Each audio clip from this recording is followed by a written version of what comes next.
Uhali gani mtazamaji wa TVE, karibu katika taarifa ya habari, tukujuze yale yaliyojiri na tuliyokuandalia kutoka chumba cha habari. Mimi ni Sofia Amani, nitakusomea habari za kitaifa na kimataifa. Habari za biashara zitasomwa na Nezia Masinde. Karibu hadi tamati. Kifuatacho ndani ya TVE habari.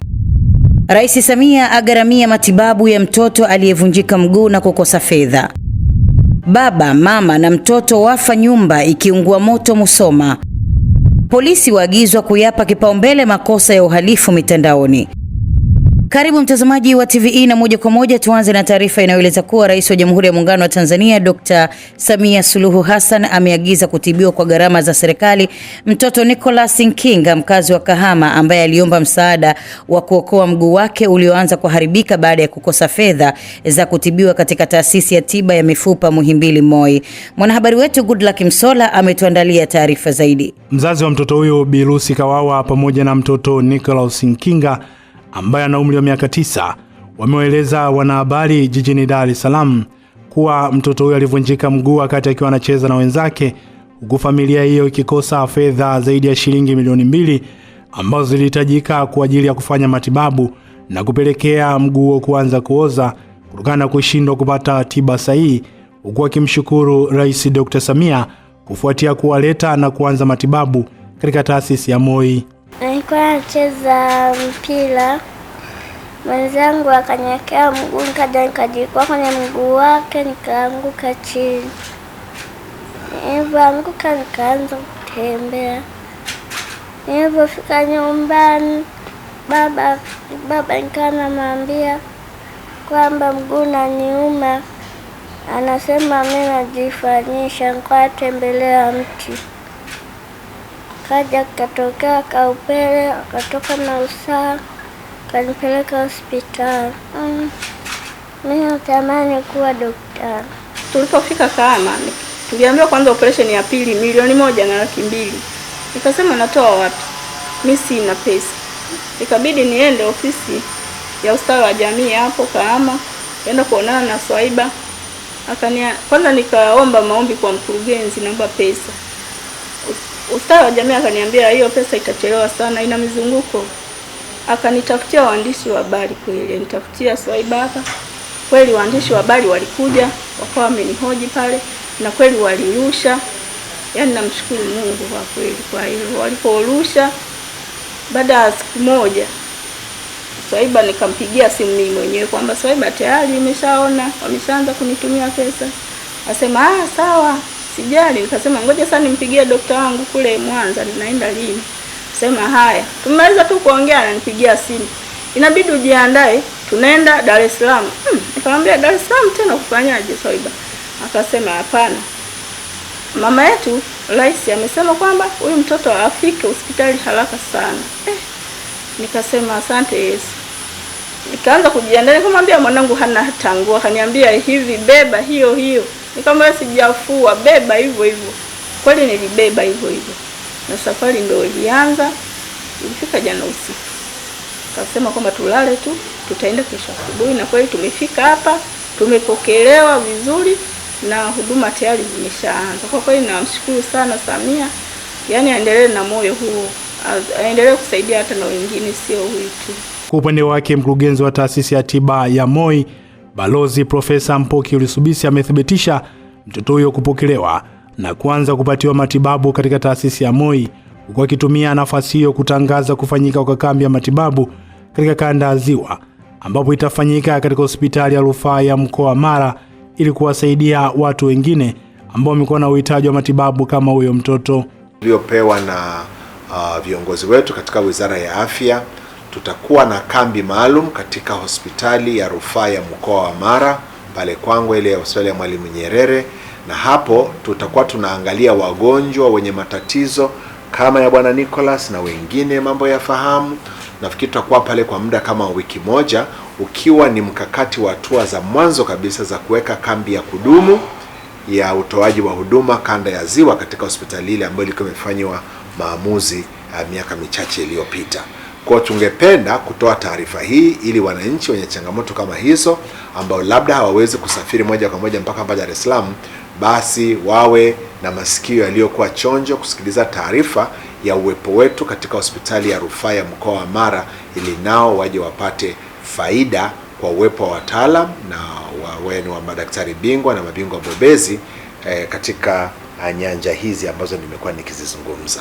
Naye afisa ustawi wa manispaa ya Kahama Swaiba Chemchem amesema walipokea maelekezo kutoka ofisi ya Rais kuhakikisha mtoto Nicholas anasafirishwa na kuletwa katika hospitali ya taifa Muhimbili kwa ajili ya kupata matibabu, na wameshukuru kwani mtoto huyo pamoja na mzazi wake wamefanikiwa kusafiri na kufika salama na kuanza matibabu. Kwa hiyo tunashukuru kwa sababu wamewezesha pia gharama zote kwa ajili ya safari, lakini pia gharama zote kwa ajili ya matibabu ya mtoto huyu zinatolewa na serikali ya awamu ya 6. Kwa niseme tunamshukuru sana Rais Samia Suluhu Hassan kwa kuwa mama kwa mtoto huyu, kwa sababu hakuweza kulala hata usiku mmoja, na akaona ni vyema hata lala mpaka mtoto apate matibabu. Sisi kama ofisi ya ustawi wa jamii lakini manispaa ya Kahama tunasema mama, asante sana kwa moyo ulioonyesha na uharaka uliochukua. Ni kushukuru sana Goodluck Msolla kwa taarifa hiyo. Watu 3 wa familia moja wamefariki dunia katika eneo la Nyarusuria, manispaa ya Musoma mkoani Mara baada ya moto mkubwa kuteketeza nyumba yao usiku wa kuamkia leo. Adam Kadutu anaripoti kutoka Mara. Kaimu kamanda wa jeshi la zimamoto na uokoaji mkoani Mara, Agustini Magere, anasema moto huu ulianzia sebuleni na kusambaa kwa kasi kubwa hadi kwenye vyumba 4 vya nyumba hii, hali iliyosababisha vifo vya watu 3 wa familia hii, ambapo baba wa familia akitajwa kuwa ni meneja udhibiti ubora wa maji mkoa wa Mara. Mnamo tarehe 5 mwezi wa kwanza mwaka 2026, siku ya Jumatatu, majira ya saa 10 usiku, nilipokea taarifa ya wito wa moto katika mtaa wa Nyarusururia, kata ya Lwamlimi, wilaya ya Musoma. Na moto huo, baada ya kupokea taarifa hiyo, kikosi cha jeshi la zimamoto na uokoaji kwa weledi kikafika kwa wakati, kikaanza kukabiliana na tukio hilo la kuzima moto. Nyumba inakadiriwa ilikuwa na vyumba 8, lakini ni sehemu 2 ambazo upande mmoja alikuwa anakaa wapangaji na upande mwingine pia alikuwa anakaa wapangaji. Katika vyumba vilivyoteketea vyote ni vyumba 4 na 4 vimeweza kuokolewa. Sambamba na hilo, kumetokea madhara ya vifo, ambako kumetokea vifo vya watu 3 ambayo ni baba mwenye nyumba ambaye alitambulika kwa jina la Loch Shabani Mkole, miaka 39, ni kabila lake ni Mkwele. Yeye ni meneja wa ubora wa maji mkoa wa Mara. Lakini kifo cha pili imetambulika mama ambaye ni mke wake Mariam George Msigwa, yeye anakadiriwa kuwa na miaka 34, kabila lake ni Mbena. Lakini kifo cha 3 ni mtoto anatambulika kwa jina la Loch Mkole ambaye anakadiriwa kuwa na miaka 4, ni mtoto wa kiume. Na chanzo cha moto bado uchunguzi unaendelea, lakini taarifa tu zilichelewa kufika katika jeshi la zimamoto na uokoaji. Kwa hiyo utakapokuwa tumegundua chanzo cha moto tutawajulisheni. Mashuhuda wa tukio hili pamoja na mwenyekiti wa serikali ya mtaa wa Nyarusuria Bwana Idi Jafari wanasema juhudi za kuzima moto zilikuwa ngumu kutokana na moto kuenea kwa kasi wakati familia hiyo ikiwa imelala. Kwa sababu ilikuwa usiku wa manane, tumeshtuliwa tu ghafla usingizini kwamba nyumba inaungua. Basi baada ya kusikia yowe, watu wanapiga yowe, ndio tukakimbia kuja kushuhudia hili tukio, tukifikiria labda jirani aliyetokewa na tukio la moto inawezekana labda yuko nje, tukamtafuta tukuweza kumuona. Basi katika kutomuona tukajua yumo ndani, lakini baadaye zimamoto limekuja, limezima moto, limejitahidi kwa kweli, wamejitahidi sana. Basi ndio tukawa tumesubirisha, ndio wakasema tayari wako ndani wote, familia nzima. Kwa kweli limetuathiri kikubwa, kwa sababu ndugu yetu huyu tulikuwa naye karibu sana, maana alikuwa anaishi vizuri na jamii yote hapa mtaani. Tumeathirika kwa kiasi kikubwa. Kwa upande wake mwenyekiti wa kamati ya usalama wilaya ya Musoma ambaye pia ni mkuu wa wilaya Juma Chikoka anatoa pole kwa wakazi wa mtaa wa Nyarusuria na kusema kuwa vyombo vya ulinzi na usalama kwa kushirikiana na jeshi la zimamoto na uokoaji vinaendelea kufanya uchunguzi kubaini chanzo cha moto huu. Tumepokea jambo hili kwa masikitiko makubwa, lakini jambo hili limetokea linatukumbusha pia, niendelee kutoa rai kwa wanamsoma wote kuendelea kuwa makini katika hali zote. Kutoka Musoma hapa mkoani Mara, mimi ni Adam Kadutu, TVE Habari. Ni kushukuru sana Adam Kadutu kwa taarifa hiyo. Waziri wa mambo ya ndani ya nchi George Simbachawene amesema jeshi la polisi linapaswa kuongeza juhudi katika kukabiliana na makosa ya uhalifu mitandaoni, akisema makosa hayo yamekuwa yakiongezeka na kuathiri usalama wa wananchi pamoja na maadili ya jamii, hususan kwa vijana. Mwandishi wetu Recho Chacha anayo taarifa zaidi. Ametoa kauli hiyo wakati akizungumza na uongozi wa juu wa jeshi la polisi visiwani Zanzibar, ambapo amesisitiza pia umuhimu wa kudhibiti makosa ya barabarani yanayosababishwa na madereva bodaboda, akibainisha kuwa ajali nyingi zinatokana na uzembe, kutofuata sheria za usalama barabarani pamoja na matumizi mabaya ya vyombo hivyo vya usafiri. Aidha, Simbachawene amelikumbusha jeshi la polisi nchini tekeleza kikamilifu maelekezo ya Waziri Mkuu Dr. Mwigulu Nchemba ya kuondolewa pikipiki zilizozuiliwa vituoni mara baada ya wahusika kukidhi masharti, akisema lengo ni kupunguza msongamano vituoni na kuimarisha ufanisi wa utoaji wa haki. Katika ajali zilizosababisha vifo ni ajali 206. Ajali 206 zimesababisha vifo 233. Na nyingi ya hizi ajali ni za bodaboda, zinazosababishwa na bodaboda. Sasa ukipiga by tathmini kwamba kila ajali moja, ingawa nafahamu kwamba unaweza kama kuna bodaboda inasababisha ajali ya gari au gari inasababisha ajali ya bodaboda, lakini bado yote katika yote idadi hii ni kubwa sana. Ajali zilizosababisha vifo ni 206, waliokufa ni 233. Kwa hiyo mimi nadhani hapa tuangalie sababu ni nini. Moja kati ya sababu ambazo naziona, ukienda kwenye nchi za wenzetu nyingine, bodaboda zimewekewa utaratibu na zinafuata sheria za usalama barabarani. Lakini bodaboda za Tanzania hazifuati sheria za usalama barabarani. Tumejikita kwenye kuangalia vibali, siji nini, lakini tuangalie sheria za usalama barabarani. Madereva wengi wanaendesha bodaboda hawana leseni. Madereva wengi wanaendesha bodaboda hawafuati hata alama za usalama barabarani. Katika mazungumzo hayo pia naibu kamishna wa polisi Zuberi Chembela alitumia fursa hiyo kutoa taarifa ya matukio ya uhalifu kwa mwaka uliomalizika wa 2025. Na kipengele cha mauaji, mwaka huu yameripotiwa matukio 53, mwaka jana yaliripotiwa matukio 66 kwa kipindi cha Januari Disemba. Matukio ya kubaka Januari Disemba mwaka huu yameripotiwa matukio 657, mwaka jana yameripotiwa matukio 839. Makosa ya kulawiti mwaka huu yameripotiwa matukio 93, mwaka jana yameripotiwa matukio 217. Kutupa mtoto matukio mawili kwa mawili. Usafirishaji haramu wa binadamu mwaka huu hakuna tukio lililoripotiwa, lakini mwaka jana yameripotiwa matukio mawili. Wizi wa mtoto matukio mawili kwa mawili. Kutupa watoto mwaka huu yameripotiwa matukio 7, mwaka jana yameripotiwa matukio 0. Kwa hiyo jumla kama nilivyoeleza pale awali, matukio 812 yameripotiwa mwaka huu kulinganishwa na matukio 1116 yaliyoripotiwa mwaka jana. Ni kushukuru sana Recho Chacha kwa taarifa hiyo. Hofu ya usalama kwa wakazi wa Luponde mjini Njombe imechukua sura mpya baada ya mbunge wa viti maalum mkoa wa Njombe kupitia chama cha ukombozi wa umma CHAUMMA Sigrada Mligo kuingilia kati changamoto ya kuporomoka bwawa la maji linalomilikiwa na kampuni ya chai katika eneo hilo. Taarifa zaidi na Ibrahim Godfrey Mlele kutoka Njombe. Mbunge Sigrada ametoa wiki 2 kwa kampuni hiyo kuhakikisha inachukua hatua za haraka kudhibiti poromoko la bwawa lililopo katika kitongoji cha Mahove, kijiji cha Luponde, akisema hali iliyopo kwa sasa inahatarisha maisha ya wananchi, mali zao na shughuli zao za kiuchumi. Kuelewa, lakini hili tatizo mnalijua, sio?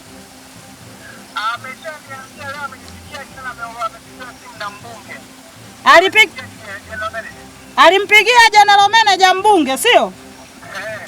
Sasa mimi nimekuja site moja kwa moja. Tunaomba bwawa hili lishughulikiwe haraka sana. Nitarudi hapa baada ya wiki 2.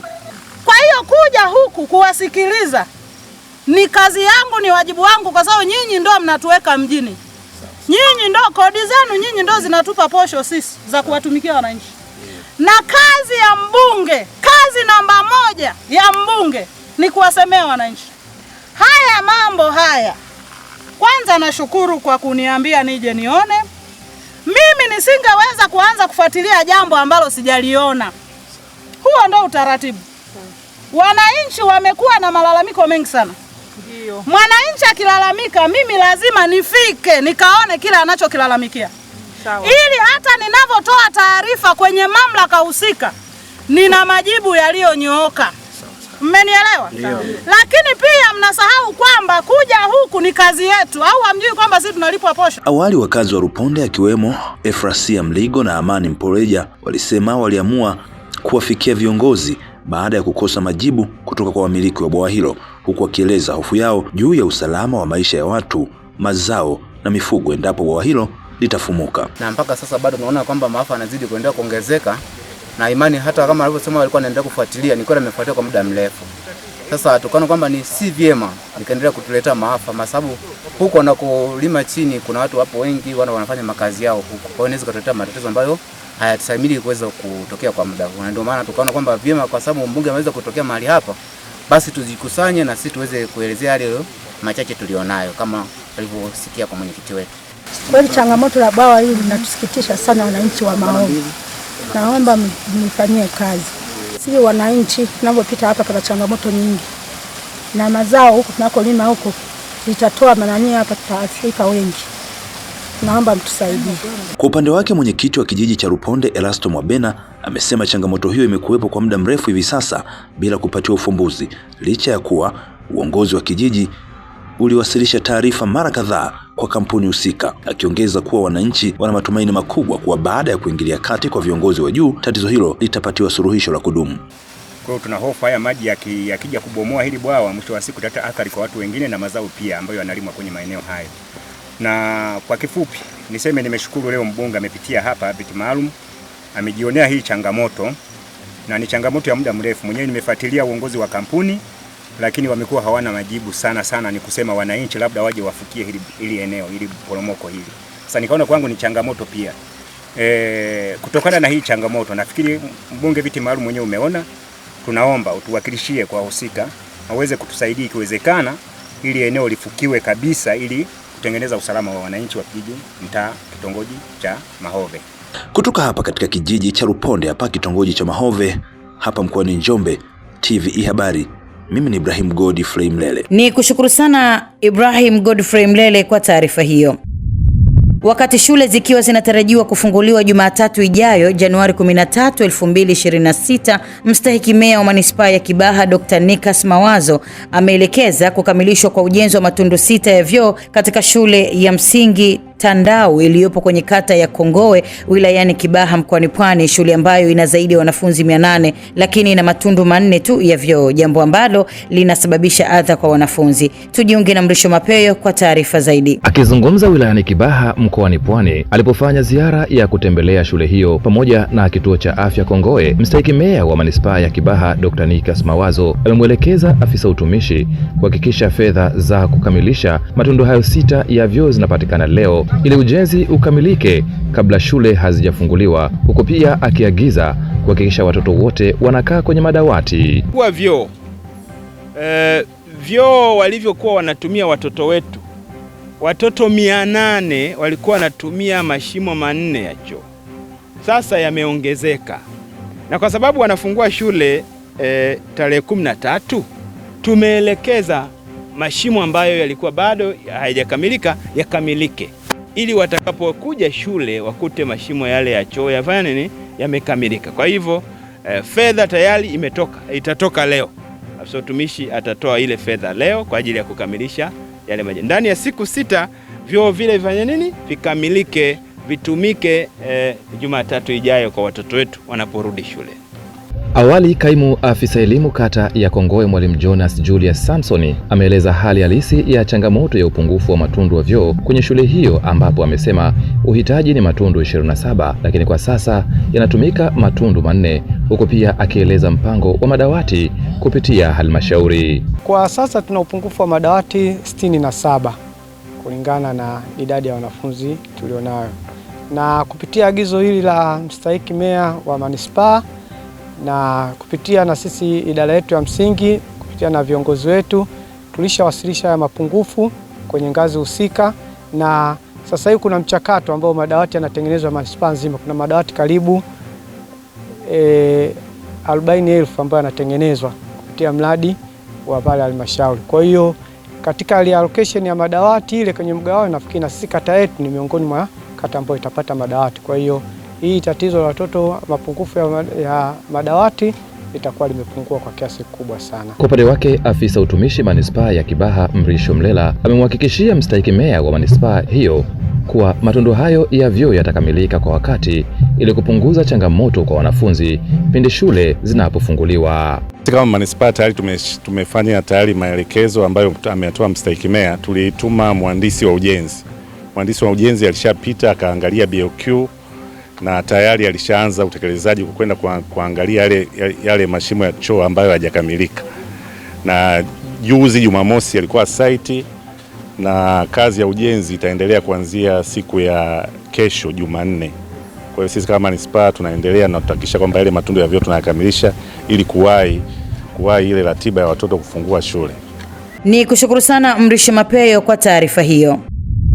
Ili kuhakikisha wanawake wanapata fursa sawa kwenye masomo ya sayansi na teknolojia, taasisi ya sayansi na teknolojia ya Nelson Mandela iliyopo jijini Arusha imeanzisha mradi maalum wa kujenga mabweni yatakayowezesha wanawake wenye watoto na wenye mahitaji maalum kupata maeneo ya kuishi yanayokidhi mahitaji yao. Mwanahabari wetu Hazla Omari kutoka Arusha anayo taarifa zaidi. Akizungumza mara baada ya kufanya ziara kukagua ujenzi wa mabweni hayo, Naibu Waziri wa Elimu, Sayansi na Teknolojia Wenu Hafidh amepongeza taasisi hiyo kwa kuja na ubunifu huo. Kwa taasisi inataka kuongeza ushiriki wa wanafunzi wa kike katika masuala ya sayansi, teknolojia na ubunifu.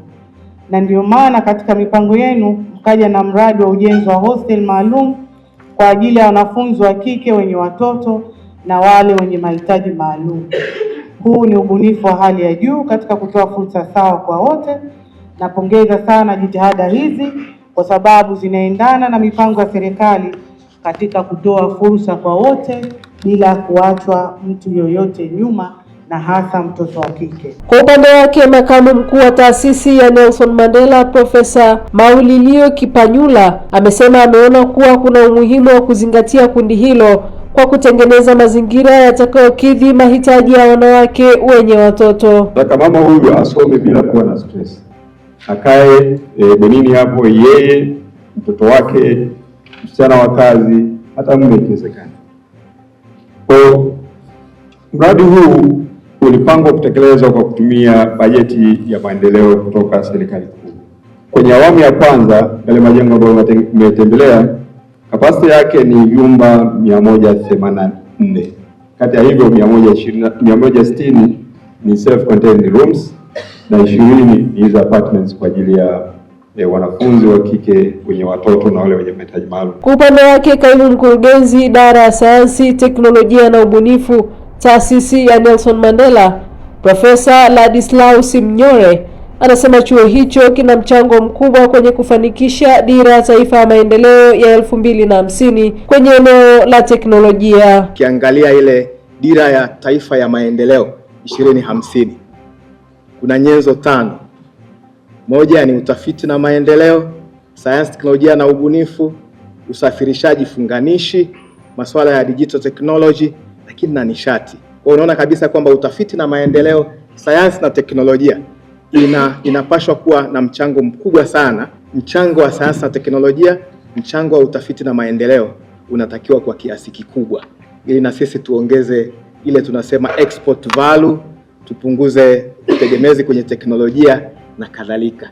Kwa hiyo tunategemea taasisi hii na wadau wengine mbalimbali watatusaidia. Katika ziara ya naibu waziri huyo, mbali na kutembelea mabweni hayo maalum, ametembelea kitengo cha teknolojia na akili unde pamoja na kuongea na wanafunzi waliopo kwenye mradi wa Samia Scholarship. Ni kushukuru sana Hazla Omari kwa taarifa hiyo.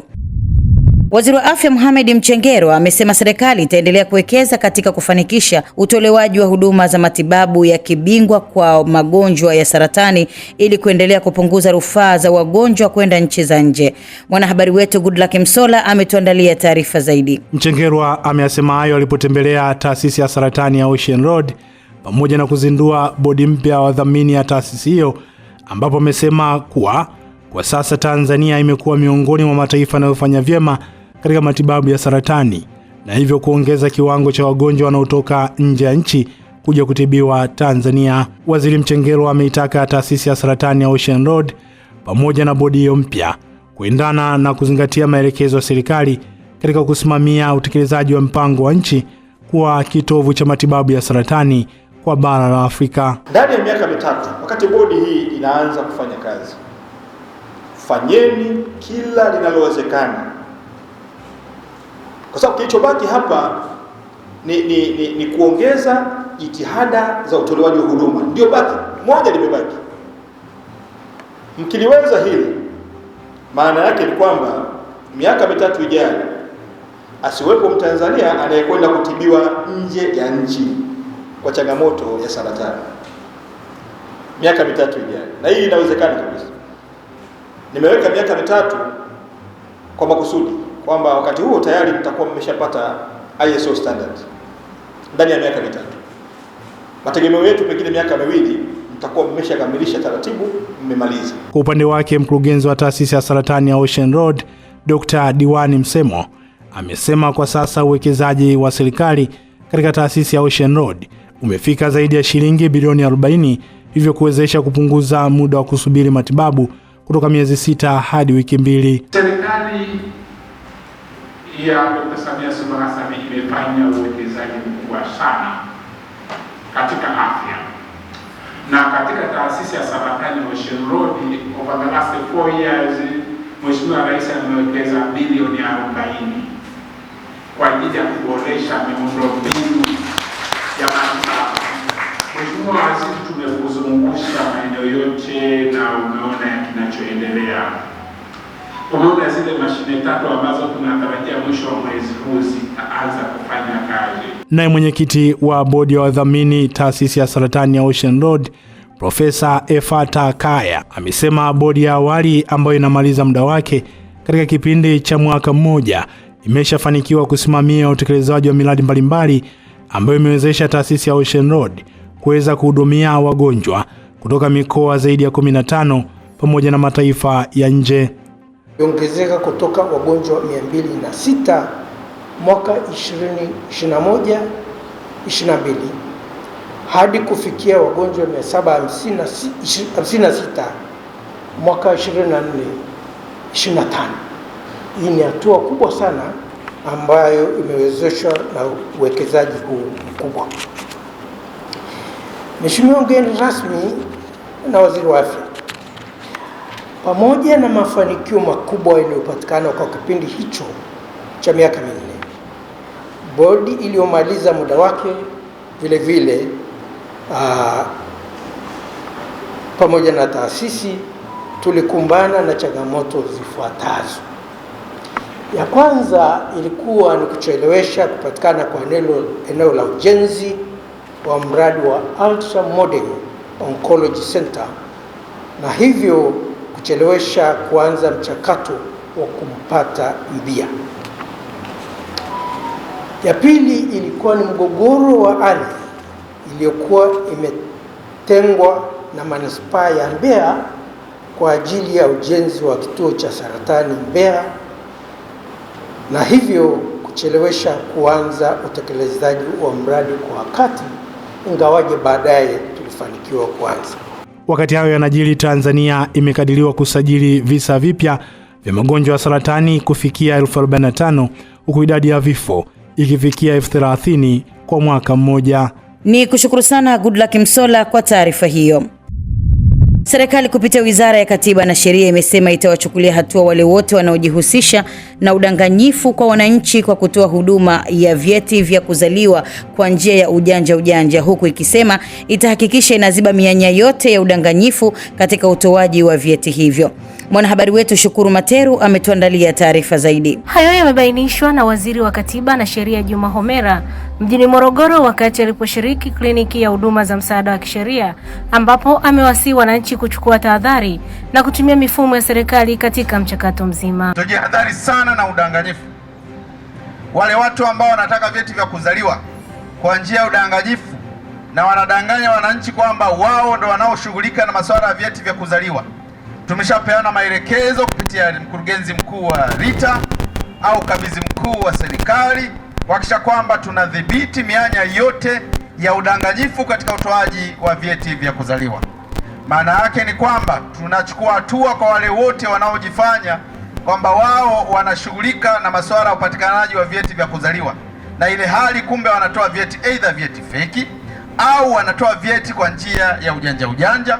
Kwa hiyo tunataka mifumo ya serikali iendelee kufanya kazi yake vizuri, na tuna imani kwamba Watanzania wataendelea kutoa ushirikiano kwa wale wote ambao wanajifanya wajanja wa kutaka kupata vyeti kwa njia za panya tunasema. Kwa upande wake mkuu wa mkoa wa Morogoro Adam Malima amesema kwa sasa mkoa wa Morogoro umepunguza kwa kiasi kikubwa migogoro ya ardhi. Sisi katika mkoa wetu wa Morogoro, unajua miaka 3, 4, 5 iliyopita Morogoro ukiona sifa yake ni migogoro ya ardhi.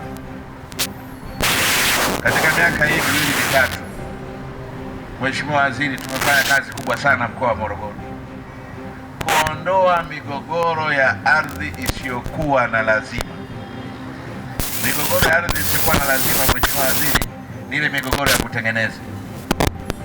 Mtu anatengeneza mgogoro wa ardhi kwa sababu una manufaa kwake, lakini una dhiki kwetu sisi, una karaha kwa watu wengine wote kasoro yeye anaotengeneza. Tunashukuru serikali ya Mama Samia leo katuletea waziri kusikiliza kero zetu katika mkoa wetu.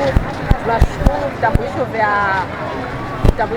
vya watoto vya kuzaliwa tumefanikiwa, tunapata elimu na tutawapa wengine elimu majumbani. Tunashukuru sana waziri wetu wa Katiba na Sheria kutembelea katika mkoa wa Morogoro. Shukuru Materu, TVE Morogoro. Ni kushukuru sana Shukuru Materu kwa taarifa hiyo.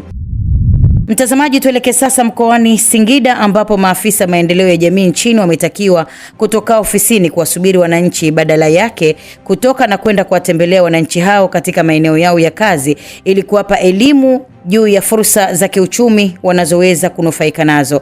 Kutoka Singida, Amini Nyaungo ametuandalia taarifa zaidi. Kauli za wakazi hao wa mkoa wa Singida ni msisitizo tosha kwa kuwahimiza maafisa maendeleo ya jamii kuweza kuwatembelea na kuwapa elimu kuhusiana na mambo mbalimbali katika maeneo yao. Jamii iko nje ya ofisi.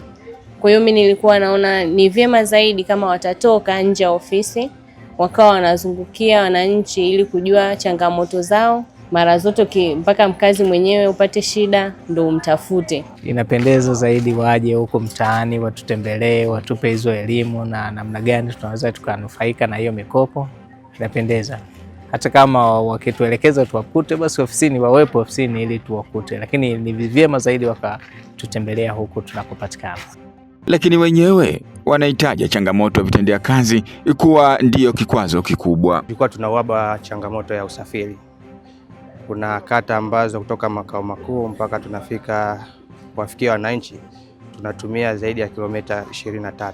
Tulikuwa tunapata changamoto sisi hasa tulipo kwenye kata, kwa sababu kata zetu ni kubwa na ufikaji wa kutoka point A kwenda B inakuwa ni kazi, lakini kwa sasa hivi wananchi wategemee matokeo mazuri na utendaji mkubwa wa kazi. Maelekezo ya serikali ni kuwataka kutia nguvu katika kuwainua wananchi kiuchumi na kipato. Kisha kwamba kuna mabadiliko chanya kwenye jamii yetu. Tuongeze kasi ya urasimishaji ya haya makundi yasiyo rasmi, wafanya biashara wasio rasmi, ili waweze kusaidika. Tumetoa bilioni 1.5 kwa vikundi 136 ambapo shilingi milioni 797 kutoka mapato ya ndani na shilingi milioni 745 zimetoka kwenye marejesho. Mtazamaji, hii ni TVE Habari. Mimi ni Sofia Amani, na tupate mapumziko mafupi kisha tutaendelea na taarifa ya habari.